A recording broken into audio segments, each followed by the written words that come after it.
কোথায় গিয়েছিলে? বাবুদের বাড়ি। কেন?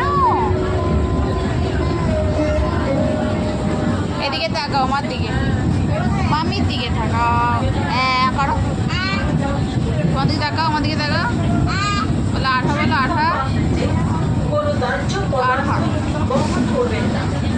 আঠা জানিস তোমার বাড়ি কোথায়?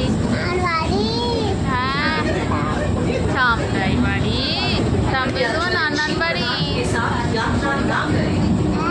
সামটাই তো তোমার নানান বাড়ি। না, আমরা তো এখন বাড়ি যাচ্ছি, আরামবাগ যাচ্ছি। তুমি এখানে কি নিয়েছো? বেলুন নিয়েছো? এই যে ফেটে যাবে, ফেটে যাবে। আর এই দেখো, এই দেখো, এই দেখো।